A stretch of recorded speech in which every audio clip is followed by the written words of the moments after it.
Hi everyone, welcome back to my channel. If you are new here, my name is Jessica, and since it's a very drizzly, fallish day, I thought it would be a perfect time to create some fall DIYs that I've had on my list. Some things that I look for when deciding on a DIY is one, I like them to be pretty inexpensive, and two, I love to find DIYs where I can repurpose or use things that I already have. I love how all of the DIYs that I'll be sharing today turned out, and I'm excited to share them with you and give you some ideas and inspiration. So let's go ahead and just jump right in. Alright, so for DIY number one, you will need either a real or faux pumpkin, some Mod Podge, I am using the matte version for this project, a sponge brush, and a variety of pressed florals. I will link the ones that I am using below. I loved the fall color scheme of these. There are a ton of variety in here, and it even came with these cute little tweezers to help gently separate the florals. I started by separating all of mine out and just laying them down so I can see exactly what I'm working with and where I wanted to get started. And this was a variety pack, so I didn't know exactly what was coming in here, and I was really happy that it included some leaves since I don't get those beautiful fall leaves down here in South Florida. But I was thinking that if you live somewhere that does have those pretty leaves, that this would be a really fun project to just go out in your yard and collect some of your favorite colors, and you could do this project for very inexpensive. I found it helpful to pour out a good amount of Mod Podge into a little bowl, and then I generously coated my brush and just started working in sections. And I would actually say that I applied a little bit too much of a large section here. I learned as I went on to only apply enough for one dried floral at a time because the Mod Podge really does start to dry quickly.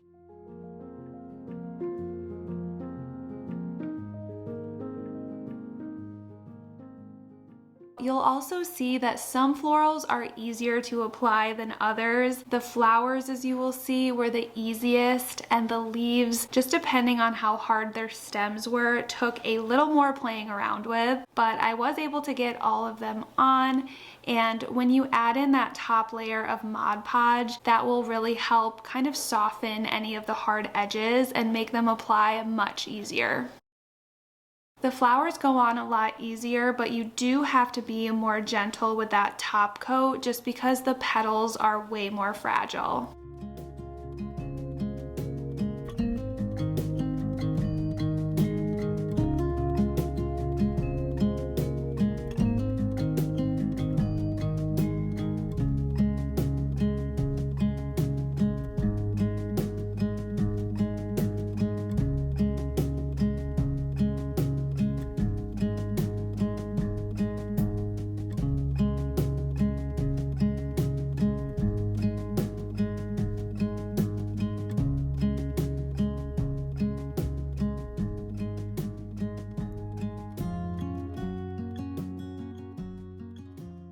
I loved making this project. It reminded me of back in the day when my friends and I used to cut out magazine clippings and decoupage things on little tins. It was so much fun. And this is something that was really relaxing to do by yourself while watching a fall movie.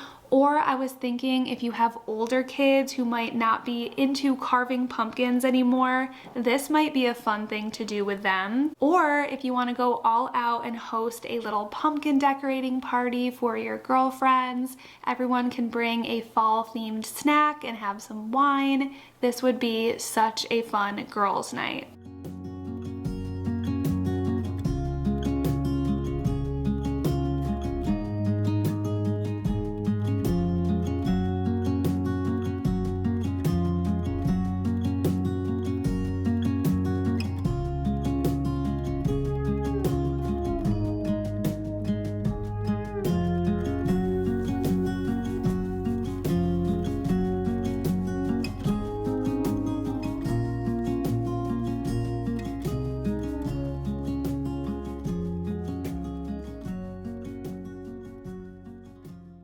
My first pumpkin I didn't really have a plan for, but for this one, I'm using these really pretty green florals, and then I'm going in with just pops of fall flowers. These little green ones were super delicate to work with, but I love how whimsical they ended up looking.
I have to rate this DIY a 10 out of 10. It was so fun to make, and I think they turned out awesome. You could get so creative with this, whether you use things that you collect in your yard, maybe you have a very specific color palette you want to do. Either way, if you make these, let me know how they turned out.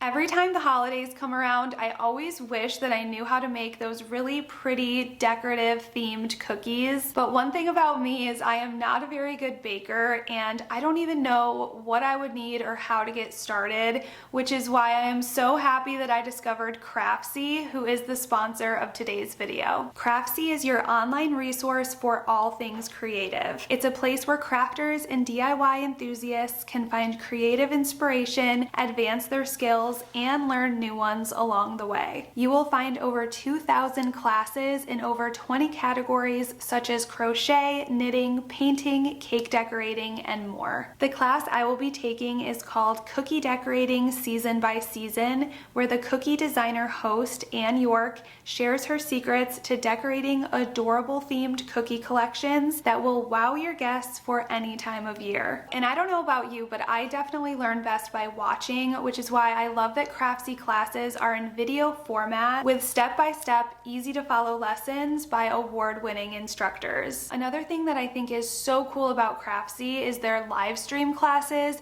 This allows you to connect to the community, and you can ask questions in real time to the community and also to the instructor. If you would like to try out Craftsy, now is the time. The first 1,000 of you to click the link in my description box will get a full year premium membership to Craftsy for only $1.49. DIY number 2, we will be making the cutest, most unique acorns, and for this you will need faux eggs, twine, brown paint, and a glue gun. The eggs that I'll be using here are from Hobby Lobby, and you can find them in the floral section over where they have the faux fruit and vegetables, but you could use any type of faux egg for this. If you have any extra from your spring decor, they sell wooden eggs at the Target dollar spot a lot of times.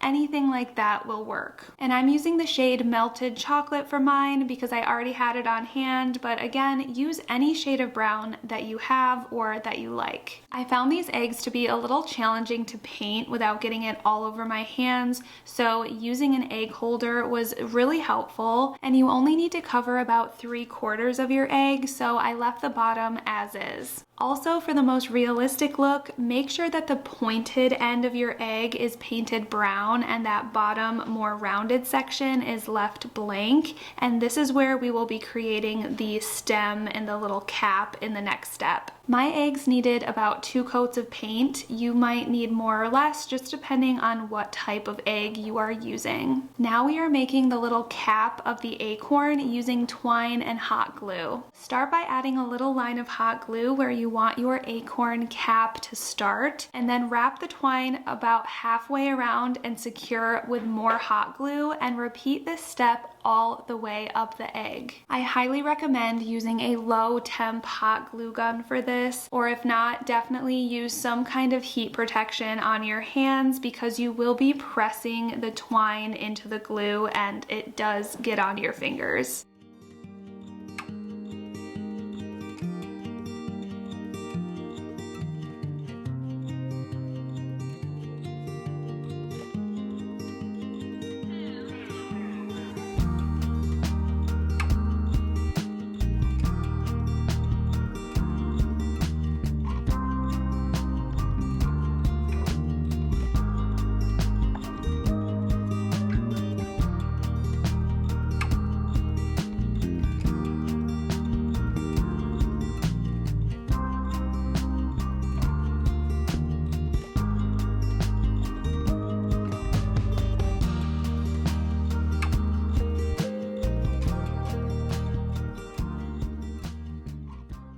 When you get to the top, leave space, just a little hole, because we will be adding in a little twig for the stem here in the next step.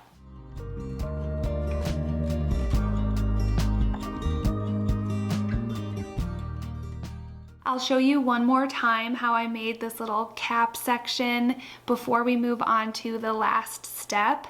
I ended up making 5 of these little acorns in total because I wanted to use them in a bowl, kind of like as vase filler, but I was thinking that this could also be a really cute garland if you use some twine to add them to a string, and then you could hang them on a mantle or really anywhere. I think would be so cute. And then I was thinking that these would be really cute name place settings for Thanksgiving. You could take one of those white paint markers and just write each person's name on these and then leave them on a plate on top of a napkin. I think that would be so cute.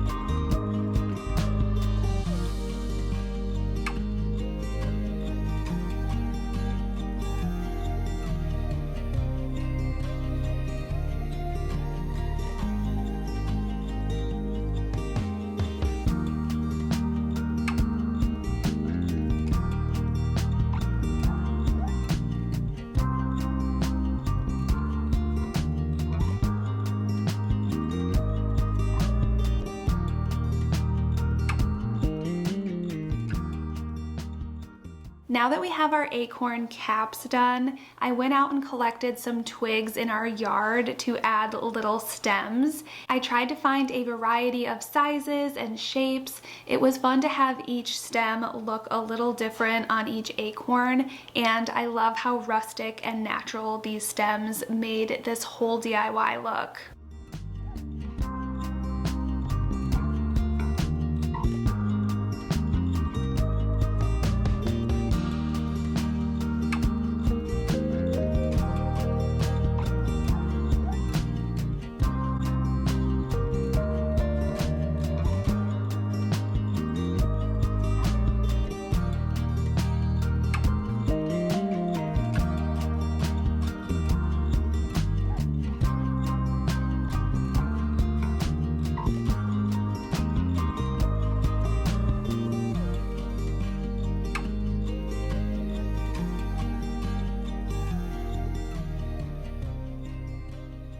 I have to say that these turned out even better than I expected. There are so many possibilities to customize these to your own style and preferences. If you do decide to make these, please send me pictures over on Instagram. I would love to see what you come up with.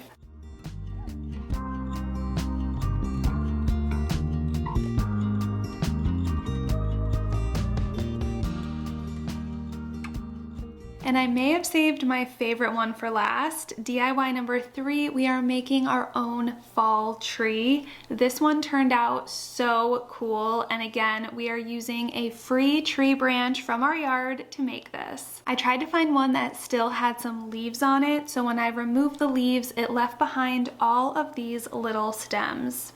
And then I went through my planter and vessel collection and picked out something to work as the base of my tree. I loved the darker color of this one. I think it will look really nice, not only for fall, but also for Halloween. Now it's time to go through your fall florals and repurpose some leaves that you haven't been using. I love this wreath from a few years back, but I haven't used it and put it out for several years, so it's time to repurpose it.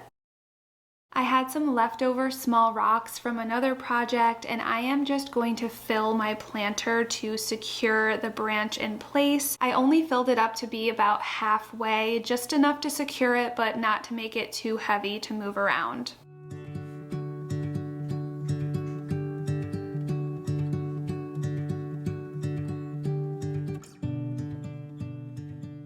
Now we're going to get our faux leaves ready, and you're looking for the part that has this little hole like the one I'm showing here. Initially I thought I was going to need floral cutters, but I found that gently pulling the leaves was much easier than cutting them, and they easily pulled off the wire and left that little hole that we are looking for.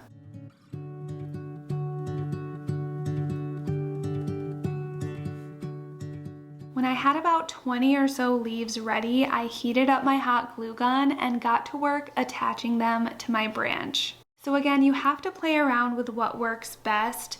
I started by applying the hot glue directly to a little stem and then adding on the leaf to that. But by the end, I found it was easier to just apply the hot glue directly onto the hole of my faux leaf and then attach it to the branch.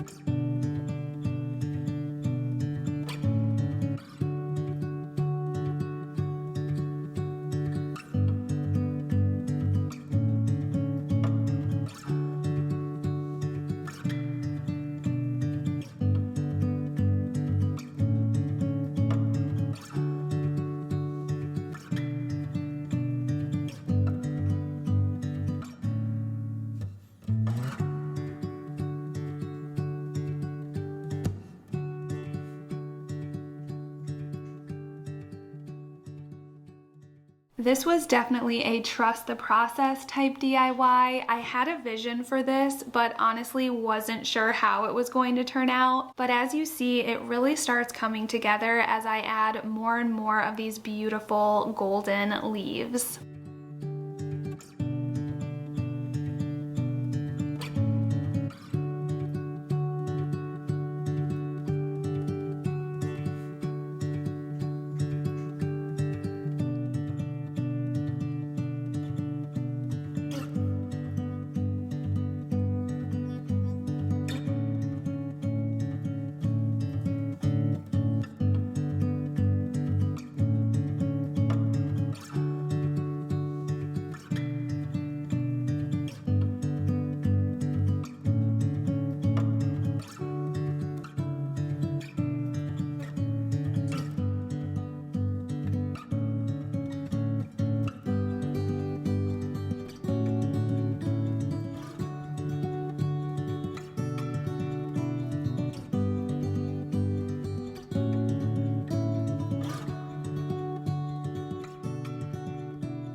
I think this turned out so natural and honestly just how I hoped it would. I added a few fallen leaves at the bottom just to make it look more realistic, and I wanted to go for that really sparse kind of end of fall look, and honestly I think I nailed it. Alright friends, I hope you all enjoyed this video and it gave you some fall DIY inspiration. I know I said this already, but if you make any of these, I would love to see how they turn out. So make sure to tag me over on Instagram, and I will see you all next week for another video. I hope you have a great rest of your day.